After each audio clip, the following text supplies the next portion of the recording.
Amém. Meus queridos irmãos, uma boa noite, graça e paz. É um prazer poder servi-los com a palavra de Deus hoje à noite. Queiram, por gentileza, abrir suas Bíblias junto comigo no Evangelho segundo Lucas, no capítulo 16.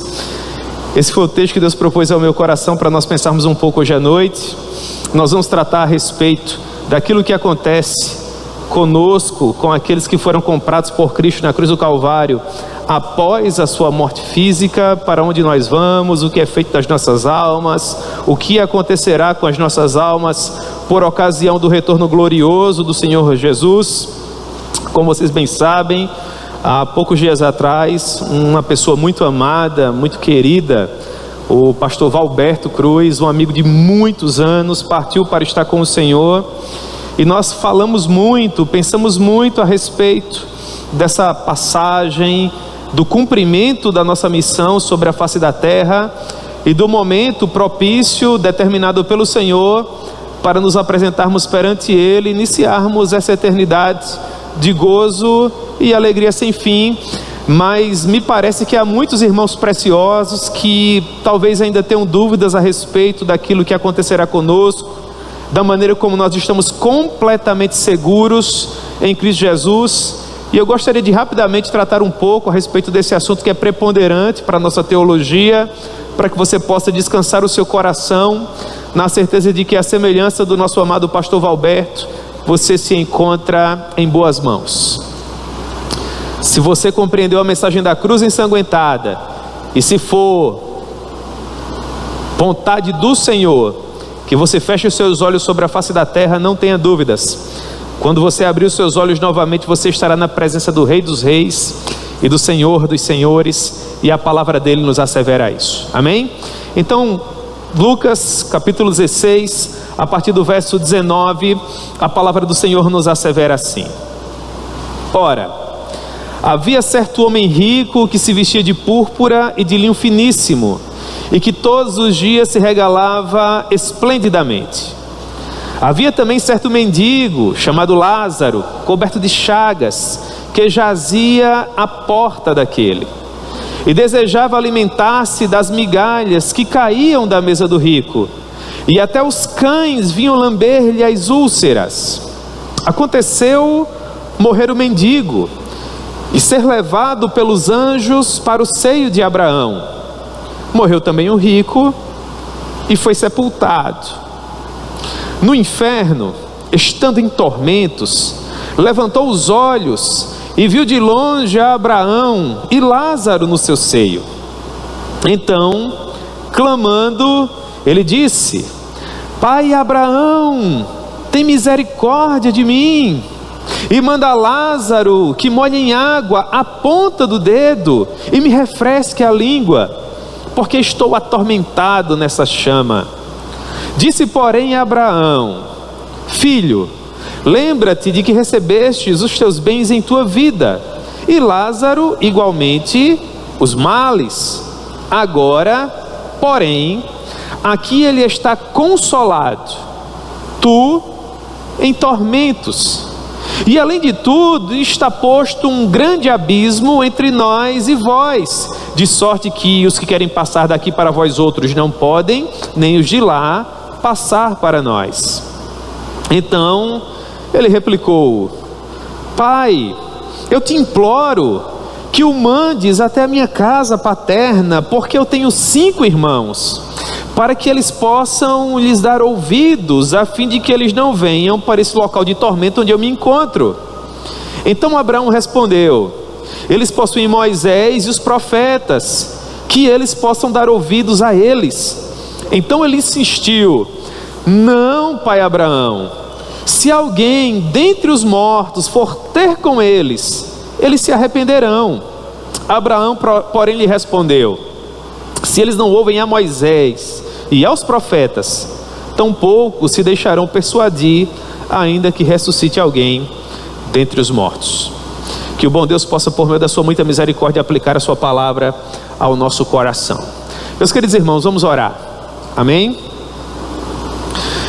Meu Deus, nós amamos profundamente o Senhor, E é com o coração cheio de gratidão que nós nos colocamos mais uma vez nesse local público de adoração para bendizermos o teu glorioso nome. Muito obrigado, ó Pai, por essa benesse. Realmente é motivo de grande alegria para nós podermos nos assentarmos ao redor da tua palavra para ouvirmos a tua maravilhosa voz. Meu Deus, nós acabamos de ler um texto que é preponderante para a saúde da nossa alma eterna. Um texto que é de fundamental importância para que os nossos corações possam descansar na certeza de que nós estamos completamente seguros na vitória do Calvário. Permita, ó Pai, que o doce Espírito Santo ilumine as nossas mentes de modo que nós possamos compreender bem essa teologia e caminhar de cabeça erguida sobre a face da terra, sabendo que nós não temos mais inimigo à altura, após o triunfo do nosso amado Cordeiro, que retirou o pecado do mundo, que afastou de sobre nós a ira de Deus e nos fez propícios novamente à sua presença. Portanto, tenha misericórdia de nós e fale conosco, meu Deus, segundo a tua graça, de uma forma simples e objetiva, para que todos nós possamos guardar um bom depósito acerca de todas as verdades que o Senhor vier a nos propor aqui. Meu Deus, esse é o desejo do nosso coração e é também a nossa oração, em nome de Jesus. Amém. Pois bem, meus irmãos, o Senhor Jesus, nesse capítulo de Lucas, nos conta 3 histórias que são muito importantes. A primeira delas, ele trata a respeito do administrador infiel. Depois ele reprova a avareza dos fariseus e finalmente ele conclui a sua fala nessa seção da história, nos compartilhando uma parábola, a famosa parábola do rico e Lázaro, onde nós aprendemos acerca daquilo que na teologia nós chamamos de estado intermediário. O que seria, portanto, para nós o estado intermediário? Meus irmãos, o estado intermediário é aquela condição em que se encontra o ser humano após a sua morte física e antes do retorno glorioso do Senhor Jesus. Estado intermediário é onde o pastor Valberto se encontra agora. O pastor Valberto, em vida, compreendeu a mensagem da cruz ensanguentada. Ele deu ouvidos às insondáveis riquezas do Evangelho Sagrado de Cristo Jesus e foi regenerado pelo Espírito Santo por causa disso.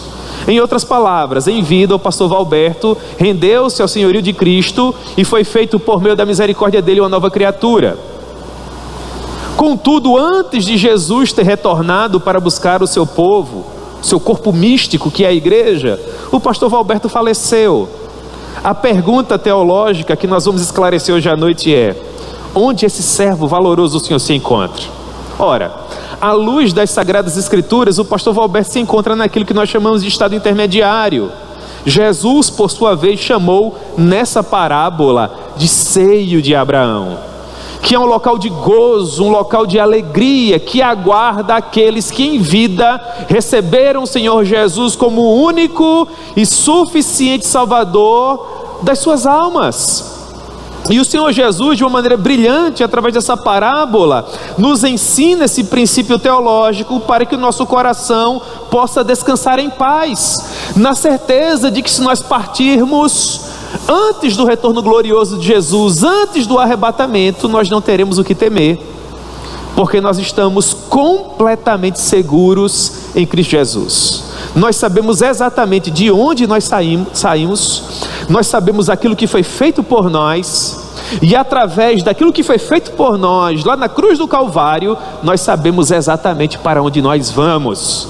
E é sobre isso que nós trataremos hoje à noite. Para tanto, no verso 19, compartilhando esse ensino tão precioso para nós, o Senhor Jesus diz assim: ora, havia certo homem rico que se vestia de púrpura e de linho finíssimo, e que todos os dias se regalava esplendidamente.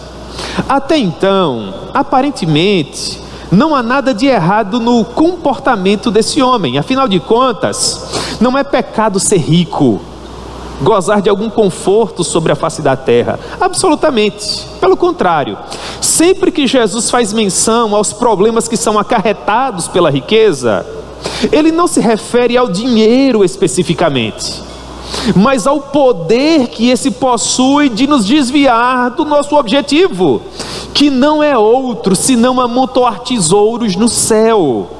O grande problema não é o dinheiro em si. O problema reside naquilo que o dinheiro pode fazer conosco, nos tornar pessoas avarentas, mais amantes das benesses que o dinheiro pode nos oferir do que necessariamente do Senhor Jesus. Portanto, o Senhor Jesus não tem absolutamente nada contra aqueles que são ricos, porque nós teremos muitos irmãos que foram profundamente abastados em vida, mas que estarão conosco na glória. O grande problema reside no amor à riqueza. É isso que o apóstolo Paulo nos ensina quando, escrevendo a sua primeira carta a Timóteo, no capítulo 6, a partir do verso 9, ele diz assim: ora, os que querem ficar ricos caem em tentação e cilada, e em muitas concupiscências insensatas e perniciosas, as quais afogam os homens na ruína e perdição. Então entendo o que agora o apóstolo Paulo vai dizer, verso 10: porque o amor do dinheiro é raiz de todos os males, e alguns nessa cobiça se desviaram da fé, e a si mesmos se atormentaram com muitas dores. Portanto, preste atenção, o problema não é ter dinheiro, o problema é tornar o dinheiro aquilo que ele não é. Há inúmeras pessoas que possuem verdadeiras fortunas aqui na terra, mas que efetivamente atenderam ao convite do Evangelho, foram transformadas por ele e estão asseguradas, estarão na glória, caso morram antes de Jesus retornar, ou serão transformadas por ele caso estejam vivas por ocasião do seu retorno. Mas o fato é que de uma e de outra forma essas pessoas estão seguras. A Bíblia nos assegura isso. Escrevendo Eclesiastes, Salomão, no capítulo 5 desse texto tão precioso, no verso 19, nos diz assim, Eclesiastes 5,19: quanto ao homem a quem Deus conferiu riquezas e bens, e lhes deu poder para deles comer, e receber a sua porção, e gozar do seu trabalho, isso é dom de Deus. Há pessoas que, graças a Deus, estudaram, enriqueceram o seu currículo, se submeteram a um bom concurso público, vivem muito bem, não há problema nenhum. Não há problema nenhum em ter uma casa confortável, não há problema nenhum em ter um carro que funcione, não há problema nenhum em viajar nas férias para Paris, para Londres, para o Caribe. Isso é para ontem, irmãos. O problema é deixar de vir à igreja para poder viver isso. O problema é amar mais essas questões do que necessariamente aquele que sangrou por nós, das 9 horas da manhã até as 3 horas da tarde, para perdoar os seus pecados, para afastar a ira de Deus sobre você e assegurar para você um lugar no céu. Aí reside o problema. Mas viver bem, estudar e comer do melhor daquilo que a terra tem a oferecer, quanto a isso não há problema nenhum. Na verdade isso é para ontem. Você adolescente jovem que me ouve aqui, que precisa submeter a um Enem, escolher um curso universitário, submeter a um concurso público, encontrar um lugarzinho ao sol no famigerado mercado de trabalho, dê o seu melhor para a glória de Deus. Mas jamais esqueça que você não pode conquistar o mundo inteiro correndo o risco de perder a sua alma eterna. Seja um bom cidadão aqui na terra, pagando as suas contas em dia, vivendo com dignidade, colocando seus filhos em boas escolas, contudo sem entender que você é peregrino e forasteiro, e que a sua verdadeira morada não é aqui nesse torrão chamado planeta Terra, mas no céu de glória que foi assegurado por você, para você, melhor dizendo, pelo Senhor Jesus. Vocês compreenderam, meus irmãos? Então o Senhor Jesus avança, verso 20, ele diz: havia também um certo mendigo chamado Lázaro, coberto de chagas, que jazia à porta daquele homem rico. E Lázaro desejava se alimentar das migalhas que caíam da mesa do homem rico. Os cães vinham e lambiam as feridas de Lázaro, mas Lázaro não recebia nada. Perceba que agora, de uma maneira rápida, o cenário muda completamente. Agora nós temos diante de nós o Senhor Jesus pintando um quadro de um homem semelhante àquele rapaz que era muito rico, feito à imagem e semelhança de Deus, da mesma forma, contudo que vivia em condições deploráveis, completamente espoliado da sua dignidade, e ele jazia à porta do homem rico, mendigando. Talvez Lázaro se encontrasse ali porque ele sabia que aquele homem, que era rico, possuía abundância, e talvez uma migalha ou outra caísse da mesa daquele homem. E por migalha, entenda uma refeição, alguns víveres, algumas frutas, um pouco de água potável, coisas dessa natureza. Contudo, para a frustração do Lázaro, daqueles que ouviam a história contada por Jesus, e para a nossa própria frustração, aquele homem não compartilhava com Lázaro absolutamente nada. Nesse ponto, eu gostaria que vocês atentassem para um detalhe que é muito importante. Perceba, Jesus não diz explicitamente que Lázaro era crente e que o homem era ímpio, mas pela maneira com que a história se desenvolve, nós conseguimos inferir isso. A exegese nos permite isso, porque o fato é que, ainda que Jesus não entre em detalhes acerca da conversão de Lázaro e da vida ímpia do homem rico, ao que parece, o que Jesus procura deixar claro é que em algum momento Lázaro atendeu ao convite do Evangelho.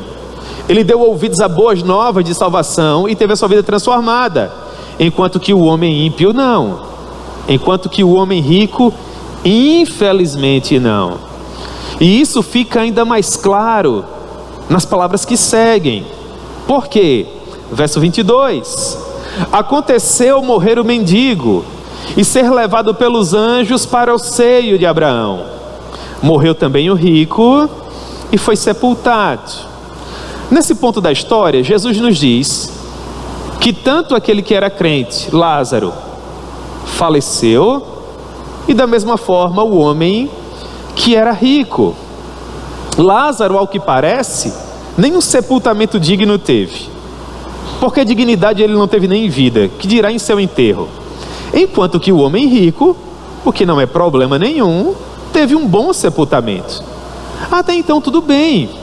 O que nos chama a atenção teologicamente falando, e essa discussão está para além de ter dinheiro ou não, porque a tônica não é essa, eu já disse que isso não é o caso a ser discutido aqui. O que deve nos chamar a atenção é o fato de que quem está vivo pode morrer. Nós somos organismos que, pela graça de Deus, estão funcionando, graças a Deus, perfeitamente agora. Mas o fato, meus queridos irmãos, e eu quero que vocês olhem para mim nesse momento, é o primeiro momento, olhe para o pastor de hoje. Deus não nos deve absolutamente nada. Deus não deve 50, 60, 70 ou 80 anos a você. O período que você já pode viver sobre a face da terra é graça, é favor imerecido. Em outras palavras, o que eu estou querendo dizer? Que eu quero levar a minha filha até o altar para vê-la casar-se. Eu quero levar o meu filho para o primeiro dia de aula no seminário. Eu acho, se Deus permitir, que ele possa se tornar um ministro da palavra. Vocês imaginam que pai orgulhoso eu serei? São os meus dois grandes sonhos na vida. Mas Deus não me deve nada. Talvez vocês não me vejam no próximo domingo. Por mais que isso afete o meu coração, corte na minha carne, a verdade é essa, irmãos. Nós fazemos planos, mas quem sabe o que efetivamente será de nós é o Senhor. Esse homem muito rico queria gozar da sua riqueza, morreu, infelizmente. Lázaro, por sua vez, humanamente falando, se viu livre do seu sofrimento. Da mesma forma, ele também morreu. O ponto é, o que seria esse morrer? Do ponto de vista bíblico, a morte física é a separação da nossa matéria, desse corpo que é pó, da nossa parte imaterial, que é a nossa alma eterna. O apóstolo Paulo, em 2 Coríntios, capítulo 5, verso 8, diz o seguinte, 2 Coríntios 5, 8: morrer é deixar o corpo e habitar com o Senhor. Isso é morrer.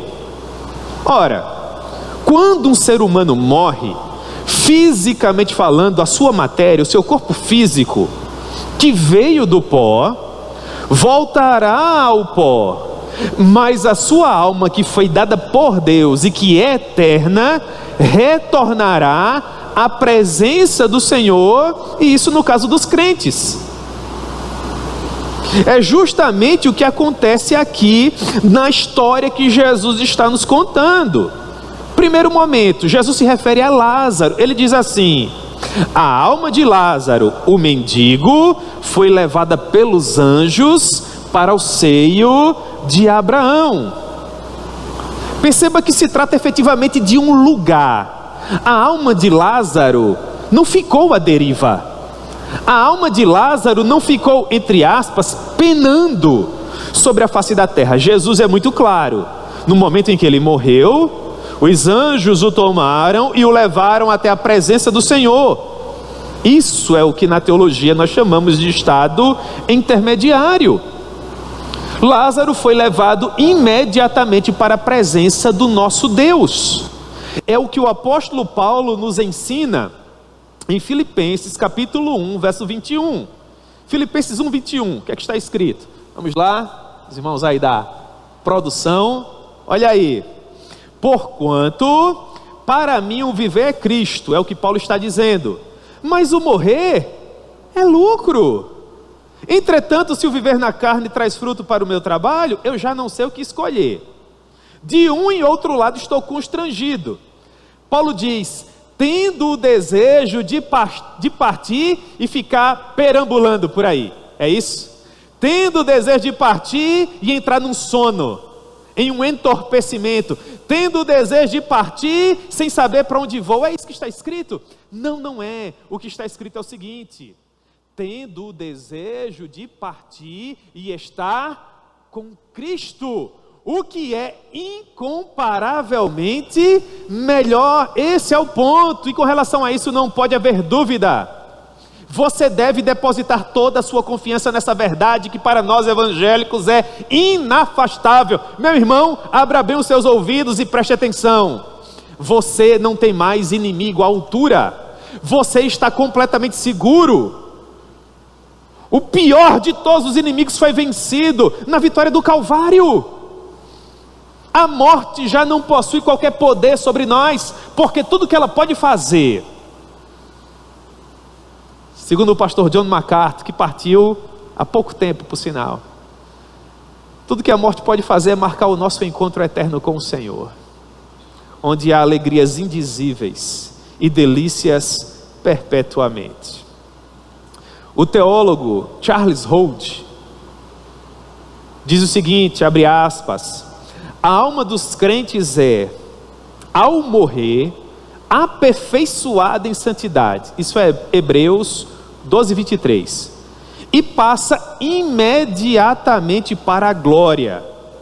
O seu corpo, contudo, ainda que unido a Cristo, repousará na sepultura, até a ressurreição. A alma que pertence a Deus, retorna a Deus. O corpo que é pó, retorna ao pó. Portanto, nesse verso nós aprendemos categoricamente 3 coisas que são fundamentais para a saúde da nossa teologia. Primeira delas, o fato de que após a morte a nossa alma continuará a existir. E onde ela estará? Na presença do Senhor. Em segundo lugar, o fato de que essa existência será pessoal, a minha persona, quem eu sou, estará presente ali. Eu saberei onde eu estou e por que eu estou. Porque se não fosse dessa maneira, eu não teria ferramentas necessárias para agradecer ao meu Deus o fato de ter me colocado graciosamente ali. E finalmente, em terceiro lugar, a minha alma permanecerá individualizada onde eu estarei. Eu não me diluirei no céu, estarei lá espalhado. É claro que eu não terei um corpo material, ainda não. Em espírito eu estarei lá, mas eu verei o meu Senhor. E os santos eleitos que partiram antes de mim também estarão lá, na presença do nosso Rei. A Confissão de Fé de Westminster diz o seguinte: o corpo dos homens, depois da morte, volta ao pó, mas a alma deles, que nem morre, nem dorme, tendo uma substância imortal, volta imediatamente para a presença de Deus que a deu. A alma, portanto, dos crentes, dos santos, dos eleitos, daqueles que receberam Jesus como Salvador, que é o caso de Lázaro na nossa história, sendo então aperfeiçoada em santidade, é recebida no mais altos céus, onde vê a face de Deus em luz e glória, e passará a esperar a redenção do seu corpo. Ora, foi isso que Jesus ensinou aquele moribundo que estava crucificado ao lado dele no Calvário. O homem recebeu a Jesus como Salvador e disse: mestre, quando entrares no teu reino, lembra-te de mim. Qual foi a resposta do Senhor? Lucas 23, 43. Em verdade te digo que hoje estarás comigo no paraíso. Fantástico, não é? Se você é crente em Cristo Jesus e morrer antes do arrebatamento da igreja, para onde você vai? Para o seio de Abraão. Você vai para a glória, esperar o retorno glorioso do seu rei, na presença dele. Vocês compreenderam, meus irmãos?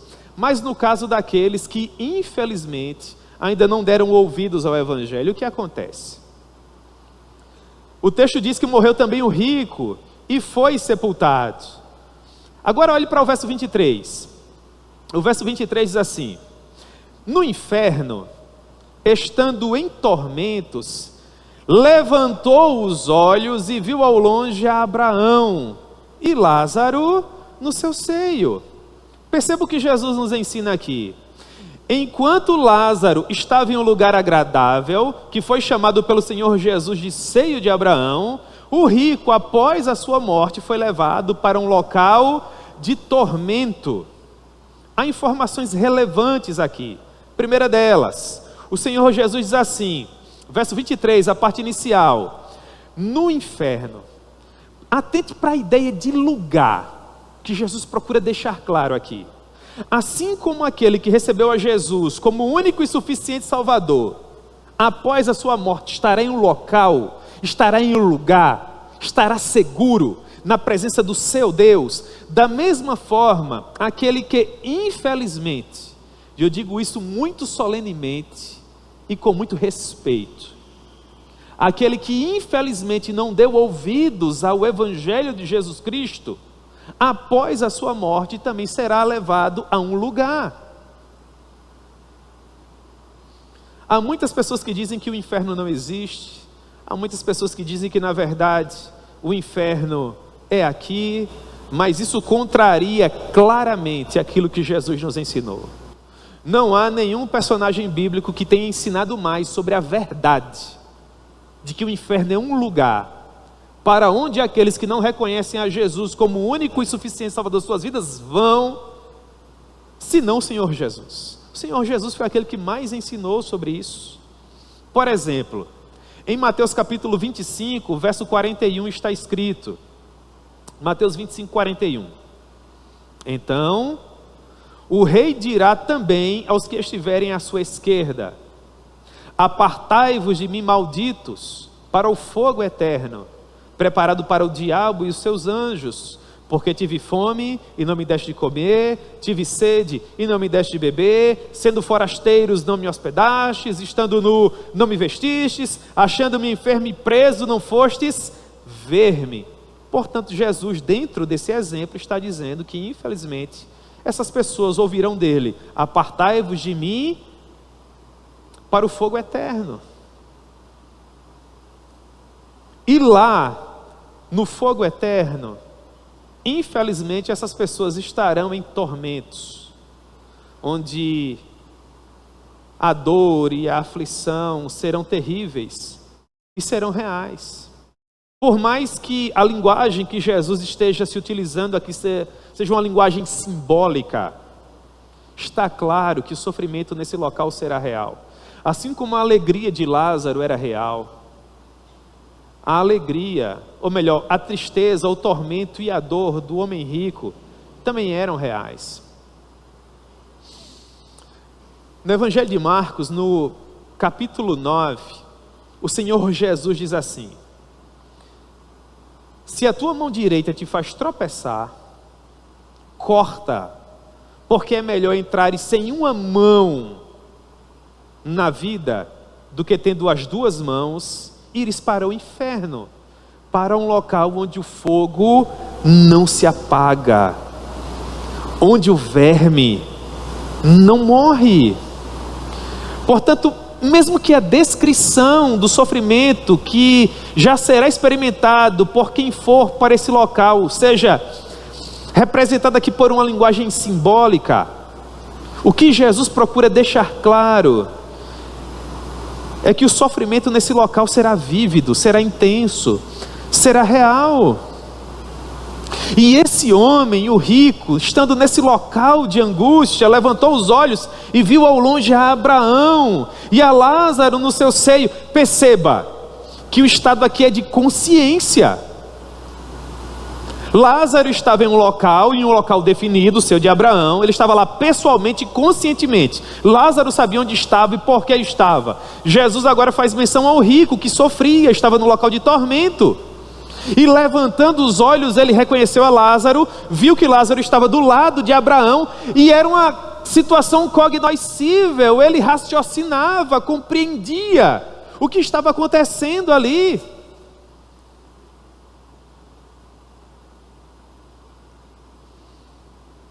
O que nós aprendemos com isso, irmãos? Que a alma dos ímpios, infelizmente, e isso parte o coração dizer, meu Deus, como é doloroso dizer isso. A alma dos ímpios, e isso a confissão de fé de Westminster corrobora, abre aspas, é lançada no inferno, onde ficará em tormentos e em trevas espessas, reservada para o juízo do grande dia final. E além desses dois lugares, o seio de Abraão e o inferno, não há nenhum outro. Aqueles que morrerem antes do retorno de Jesus, ou estarão no seio de Abraão, em gozo e alegria na presença do Senhor, ou estarão em um local de tormento, esperando pelo juízo final.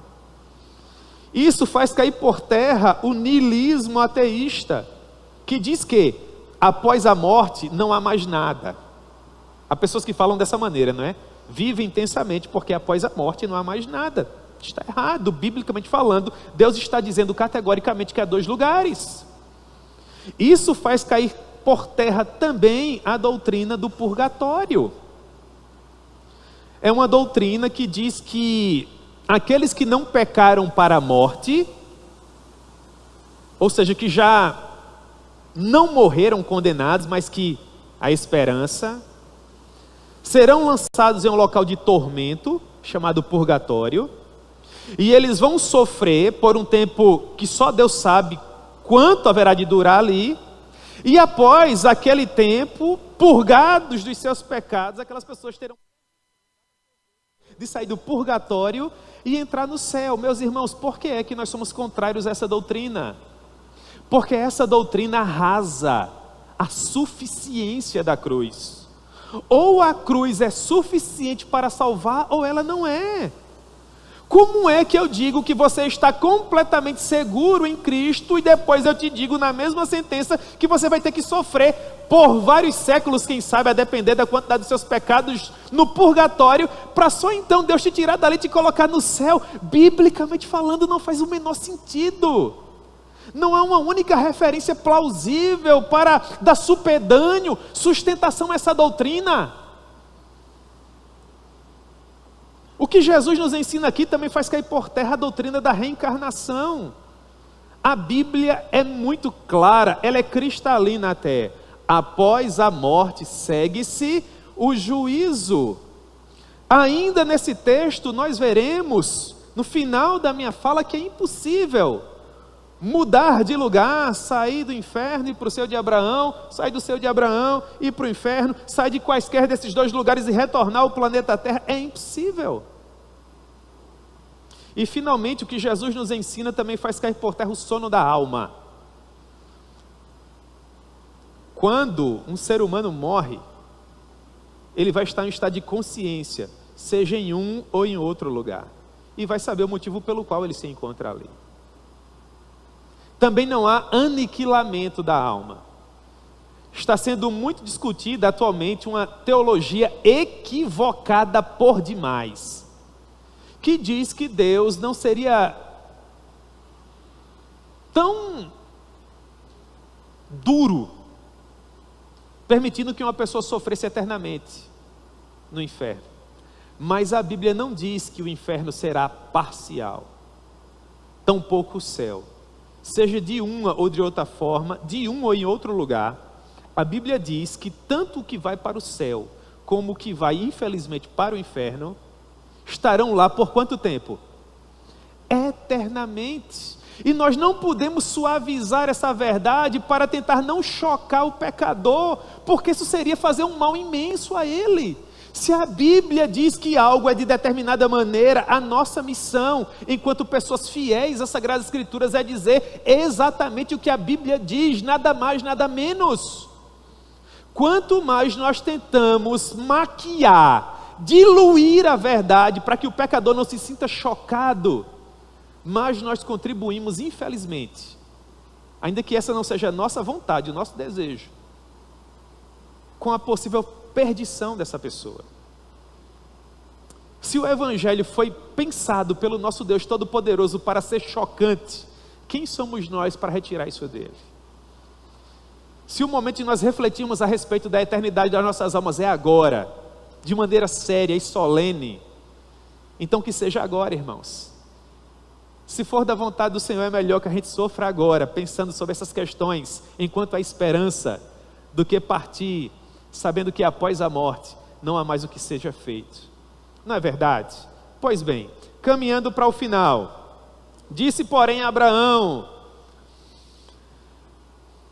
filho, lembra-te de que você recebeu os teus bens em tua vida, e Lázaro igualmente os males. Agora porém ele está aqui sendo consolado, e tu por tua vez se encontra em tormentos.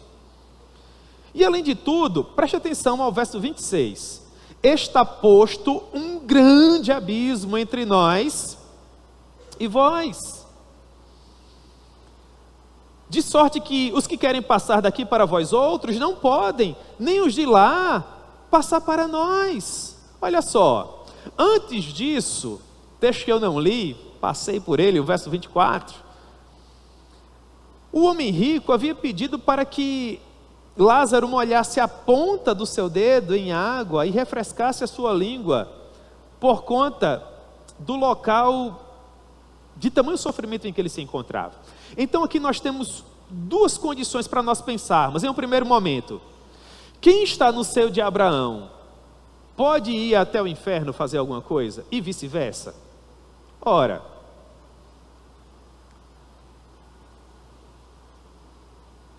é claro que não. O que é que o texto diz? Há um abismo intransponível entre nós e vós, de modo que aqueles que estão aqui não podem passar para vós outros, e da mesma forma aqueles que estão lá não podem passar para cá. O segundo ponto é a possibilidade daquele que morreu voltar ao planeta Terra para alertar a quem quer que seja daquilo que o aguarda no porvir? Ora, da mesma forma não. Quando o homem rico disse: pai, eu te imploro, peça para que Lázaro vá até a minha casa paterna, porque eu tenho 5 irmãos, e se Lázaro lhes der testemunho, eles não virão para esse local de tormento. Essa ideia do abismo intransponível permanece. É por isso que, biblicamente falando, é impossível, irmãos, que haja reencarnação.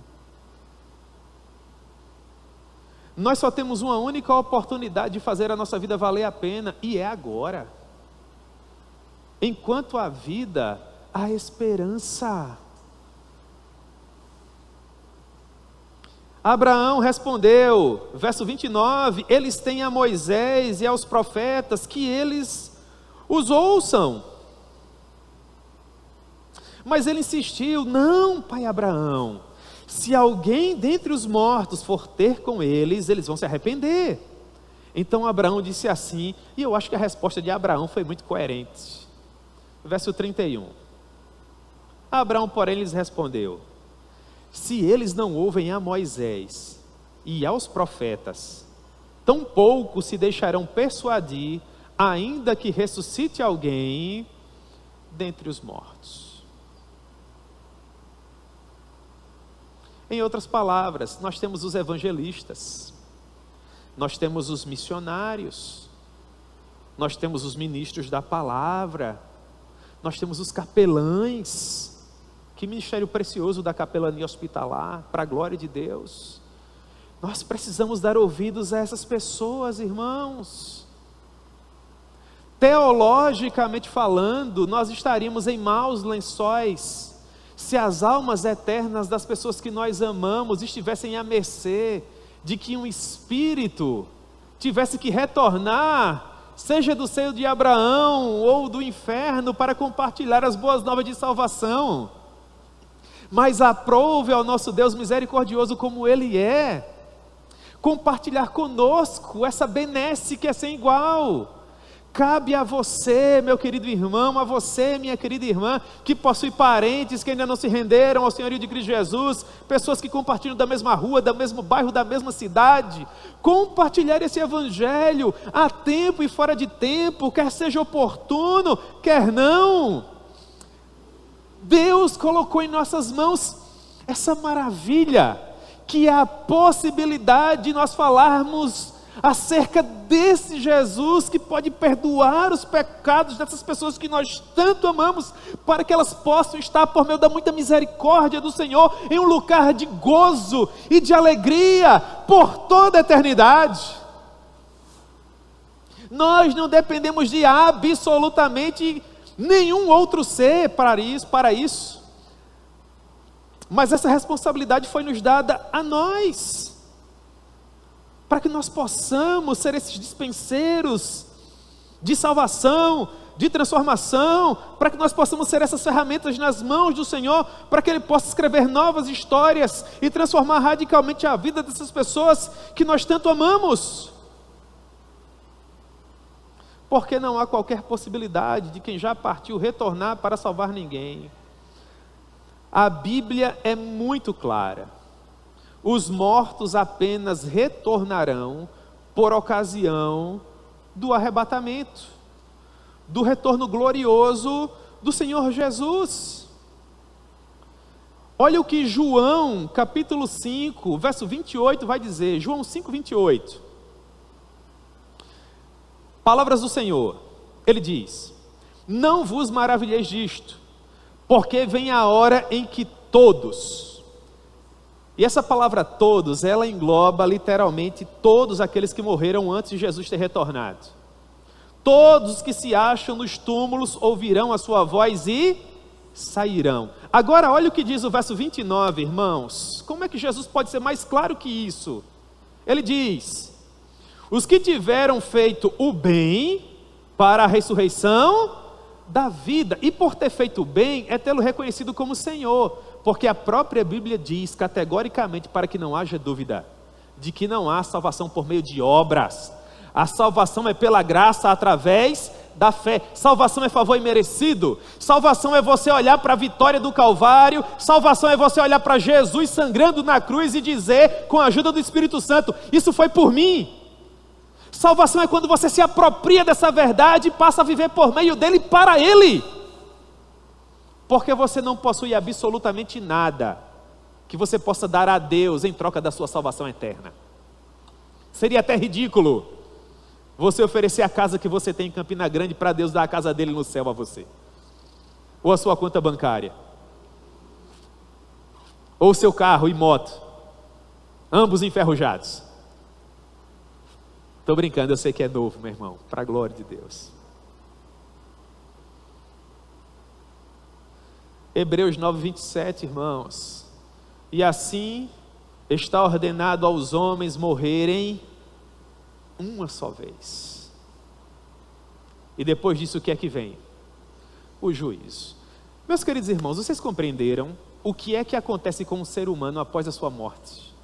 Agora eu quero que fique claro nas mentes de vocês que eu estive explicando até agora o que acontece com o ser humano após a sua morte, antes do retorno de Jesus. Eu gostaria, nesse 1 minuto final que eu tenho, olha só, terminar faltando 5 minutos para o tempo que eu ainda tenho, dizendo para vocês o que é que vai acontecer com essas pessoas quando finalmente Jesus voltar. Até então nós estudamos sobre o estado intermediário, que é aquele intervalo de tempo entre a morte do ser humano e o retorno de Jesus, o arrebatamento. Mas quando o arrebatamento acontecer, quando Jesus voltar em um dia e hora que ninguém sabe, o que é que vai acontecer com aqueles que já morreram? Ora, aqueles que já morreram em Cristo ressuscitarão primeiro. 1 Tessalonicenses capítulo 4. Vamos lá, 1 Tessalonicenses capítulo 4. Põe aí, Pedro, eu acho que é a partir do verso 10 ou 11, ou 12, ou 13. Vai no 11 aí, Pedro. Vai no 12. Pode ir avançando aí. Será que é o 13, meu Deus? Ah, é o 13. Se pastor Rony tivesse aqui, ele diria, foi por isso que você errou. Era o 13. Não queremos, porém, irmãos, que sejais ignorantes com respeito aos que dormem. Dormir é um eufemismo para quê? Morrer. Vai lá, Pedro. Por quê? Pois se cremos que Jesus morreu e ressuscitou, meus irmãos, nós acreditamos que Jesus morreu e ressuscitou, sim ou não? Assim também Deus, mediante Jesus, trará em sua companhia os que morreram, leia-se, os que dormem. Por quê? Ora, ainda vos declaramos por palavras do Senhor isto: porquanto o Senhor mesmo, dada a sua palavra de ordem, ouvida a voz do arcanjo e ressoada a trombeta de Deus, depois, Pedro, esse negócio está sem sentido aí. Deixa eu ler aqui no meu, irmãos. Não queremos, porém, irmãos, que sejais ignorantes com respeito aos que dormem, para não vos entristecerdes como os demais, que não têm esperança. Pois se cremos que Jesus morreu e ressuscitou, assim também Deus, mediante Jesus, trará em sua companhia os que dormem. Ora, ainda vos declaramos por palavra do Senhor, para que não reste nenhuma dúvida, isto, nós, os vivos, os que ficarmos até a vinda do Senhor, de modo algum precederemos os que dormem. Porquanto o Senhor mesmo, dada a sua palavra de ordem, e ouvida a voz do arcanjo, e ressoada a trombeta de Deus, Ele mesmo descerá dos céus, e os mortos em Cristo ressuscitarão primeiro. Verso 17, depois nós, os vivos, os que ficarmos, seremos arrebatados juntamente com Ele nas nuvens, para o encontro do Senhor nos ares, e assim. E o verso final, irmãos, a parte final desse verso 17, devia ser escrito com letras douradas. Olha só, olha o que diz o final do verso 17. E assim estaremos para sempre com o Senhor. Olha que bonito. Quem morreu, o que Paulo está explicando em 1 Tessalonicenses 4, do 13 até o 17 é o seguinte: que quem morreu acreditando em Jesus está no seio de Abraão. Quando Jesus retornar, Ele trará as almas dessas pessoas junto com Ele. Os corpos físicos que haviam sido sepultados aqui na terra vão ressurgir. Os corpos físicos vão se unir novamente às almas, e esses corpos físicos serão transformados em um corpo de glória, que suportará a eternidade. Isso vai acontecer com quem morreu antes do arrebatamento. As almas retornarão, os corpos ressuscitarão, as almas se unirão novamente aos corpos, aos mesmos corpos, e esses corpos serão aperfeiçoados, serão glorificados. E os que estiverem vivos quando isso acontecer, não terão que morrer. Olha que coisa preciosa. Você tem que evangelizar,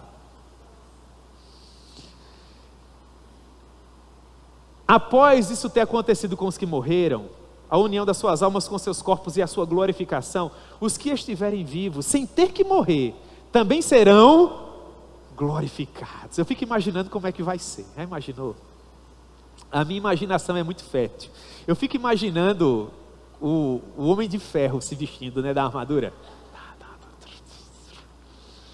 Se fosse assim, seria muito top, não é? Você sentir o seu corpo ser aperfeiçoado, doenças crônicas, imperfeições, tudo mais que nos afeta tanto vai ser retirado.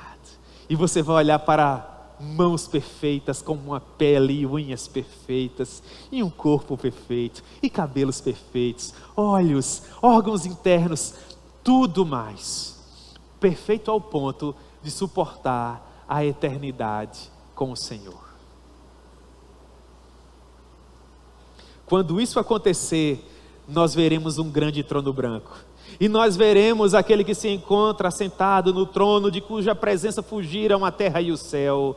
E o céu não mais se achará tampouco a terra. Então nós veremos os mortos, os grandes e os pequenos, colocados todos eles de pé, diante do trono do Cordeiro. Então os livros se abrirão, e ainda outro livro, o livro da vida. E então todos serão julgados segundo as suas obras, conforme aquilo que se achava nos livros. O mar dará de volta aos seus mortos, a morte e o além entregarão aqueles que perderam as suas vidas ali, e todos eles serão julgados, um a um, segundo as suas obras. Então a morte e o inferno serão lançados para dentro do lago de fogo. Essa será a segunda morte daqueles que não receberam a Jesus como Salvador. E todo aquele que não foi achado escrito no livro da vida, esse será lançado no lago que arde com fogo e enxofre. Mas aqueles que tiverem os seus nomes escritos ali ouvirão: vinde benditos de meu Pai para o reino que eu vos preparei antes da fundação do mundo. Entrai, pois, no gozo do vosso Senhor. E então terá início, irmãos, o estado eterno. Eterno na presença do Senhor. Naquelas ruas de ouro, naqueles muros de cristal, onde nós gozaremos de toda a alegria devida para a glória de Deus. Meus irmãos, assim como foi nos dias de Noé, que dizia que as pessoas precisavam entrar na arca, e as pessoas não davam a menor atenção, da mesma forma será quando Jesus retornar. As pessoas estarão se casando, dando-se em casamento, até que finalmente as portas se fecharão e não haverá mais esperança. É por causa disso que eu quero implorar algo a você. Se porventura você entrou hoje à noite nessa igreja, não tendo certeza de onde a sua alma eterna se encontre, eu quero implorar para que você dê ouvidos à mensagem que você ouviu hoje à noite. E acredite que Jesus morreu na cruz por você, para que você possa encontrar vida e vida em abundância. Porque não existe nenhum outro nome dado entre os homens pelo qual importa que nós sejamos salvos, senão o nome precioso do Senhor Jesus. A Bíblia diz em Romanos capítulo 10 que todo aquele que confessar o nome do Senhor Jesus será salvo. Porque com a boca se confessa para a justiça e com o coração se crê para a vida eterna. Todo aquele que confessar o nome de Jesus será salvo. Confesse Jesus como o único e suficiente Salvador da sua vida. Assegure a sua eternidade ao lado dele. Viva toda uma vida sem ter o que temer, tendo a certeza absoluta que caso seus olhos se fechem, você estará completamente seguro. E se você estiver vivo por ocasião do retorno de Jesus, você terá o seu corpo transformado e você habitará para todo sempre na presença desse Deus que é maravilhoso. Amém? Que Deus proponha a sua palavra ao nosso coração.